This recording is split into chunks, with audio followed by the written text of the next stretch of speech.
আসসালামু আলাইকুম। আশা করি সবাই ভালো আছেন। আজকে আবারও চলে এসেছি আপনাদের মাঝে ছোট্ট একটি ভিডিও নিয়ে। আজকের ভিডিওটা খুবই গুরুত্বপূর্ণ। আপনাদেরকে খুবই গুরুত্বপূর্ণ একটি বিষয় জানানোর চেষ্টা করব, যে বিষয়টা আপনার ক্ষেত্রেও কিন্তু হতে পারে। আর যদি আপনি বাড়ি তৈরি করতে চান, অবশ্যই বিষয়টা জানা জরুরি আপনার জন্য। ভিডিওটা স্কিপ করবেন না। সঠিক একটি তথ্য আপনাদেরকে জানানোর চেষ্টা করব, কারণ এটা অনেক ক্ষেত্রেই দেখেছি এই ভুলগুলা কিন্তু করে থাকে অনেক মানুষই, অনেক মিস্ত্রি ভাইয়েরা আছে এই ভুলগুলা করে থাকে। এই ভুলগুলো আপনারা করবেন না। যারাই বাড়ি তৈরি করবেন বিষয়টা ফলো করবেন, কারণ প্রত্যেকটা কাজের ক্ষেত্রে আপনার বিল্ডিং তৈরি করার ক্ষেত্রে অথবা বাড়ি তৈরি করার ক্ষেত্রে, একতলা হোক, দুতলা হোক, অথবা টিন শেড বাড়ি হোক, যে কোনো কাজ হোক না কেন, আপনার এই যে পিলারের মধ্যে রডগুলো যে ব্যবহার করা হয়, প্রত্যেকটা পিলারের মধ্যে অথবা রিংটনের মধ্যে অনেক সময় দেখা যায় আপনার লিপিং দেওয়ার প্রয়োজন হয়, অর্থাৎ জোড়া দেওয়ার কিন্তু প্রয়োজন হয়। কারণ জোড়া ছাড়া কিন্তু কোনো কাজ করা যায় না, লিপিং ছাড়া কোনো কাজ করা যায় না। এটা স্বাভাবিক একটি জিনিস, লিপিং কিন্তু দিতেই হয়। কারণ এই একতলা দুতলা এই যে বড় বড় বিল্ডিংগুলো হইতেছে, এগুলো কিন্তু লিপিং ছাড়া হইতেছে না।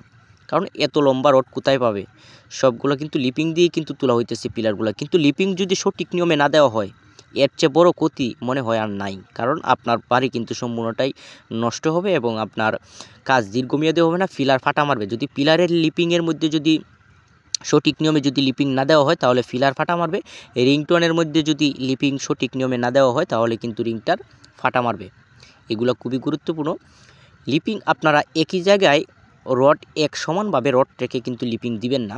আপনারা লক্ষ্য করেন, আমি দেখানোর চেষ্টা করতেছি।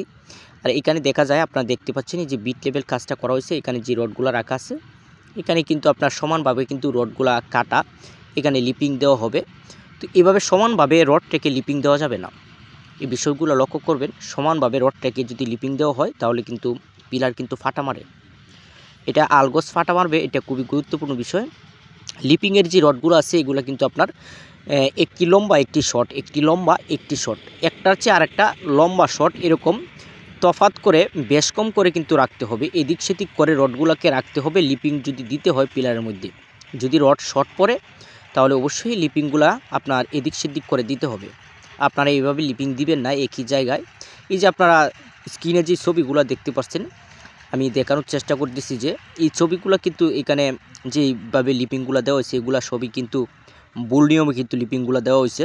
তো এভাবে আপনারা ভুল নিয়মে লিপিং দিবেন না। আরেকটি বিষয় আমি দেখেছি, এভাবে সমানভাবে রড রেখে, শর্ট করে রড রেখে অনেকেই যে আপনার যে গুণা তার আছে, এগুলা দিয়ে বেঁধে তারপরে আপনার এটার মধ্যে জ্বালাই করে দেয়, অর্থাৎ এখানে আপনার ওয়েল্ডিং করে দেয়। ওয়েল্ডিং করলে আপনার অনেকেই ভাবে হয়তো এটা অ্যাডজাস্ট হয়ে যাবে, এটা শক্ত মজবুত বেশি হবে। আসলে কিন্তু এটা রং একটি কাজ। যদি আপনারা ওয়েল্ডিং দেন, যেটাকে জ্বালা বলা হয়, দরজা জানালা ওয়াশকূপের মধ্যে যেভাবে তৈরি করা হয় জ্বালাই করে, তো এভাবে দিলেও কিন্তু আপনার এটা আরও বড় ধরনের ক্ষতি করবে। কারণ এটা কিন্তু কোনোভাবে এটা শক্ত হবে না, এটা একটি ভুল নিয়ম।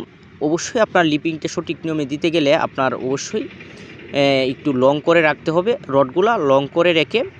আর অবশ্যই একই জায়গায় রাখা যাবে না, এদিক সেদিক করে রেখে তারপরে কিন্তু আপনার লিপিংগুলো দিতে হবে। এই বিষয়গুলো লক্ষ্য করবেন। আর ভুল নিয়মে এইভাবে লিপিং দেওয়ার প্রয়োজনই নেই, আপনার বাড়ি তৈরির কিন্তু অনেকটা ক্ষতি হয়ে যায়। যার কারণে বিষয়টা আপনাদের মাঝে তুলে ধরার চেষ্টা করেছি। ভিডিওটি যদি একটু ভালো লেগে থাকে, অবশ্যই একটি লাইক করে দিবেন। চ্যানেলে যদি নতুন হয়ে থাকেন, চ্যানেলটাকে সাবস্ক্রাইব করে দিবেন। বাড়ির কাজে যে গুরুত্বপূর্ণ বিষয়গুলো, ভালো মন্দ দিকগুলো আমি ভিডিওর মাধ্যমে তুলে ধরার চেষ্টা করি প্রতিনিয়ত, এবং আপনারা এই বিষয়গুলা জানতে পারবেন কিভাবে সঠিক নিয়মে বাড়ি তৈরি করতে হয়, কাজের গুরুত্বপূর্ণ বিষয়গুলা। আপনারা ভালো থাকবেন, সুস্থ থাকবেন। পরবর্তীতে আরেকটি ভিডিও আপনাদের মাঝে নিয়ে আসব এবং বিষয়গুলো তুলে ধরার চেষ্টা করব। ধন্যবাদ সবাইকে, আজকে এই পর্যন্তই।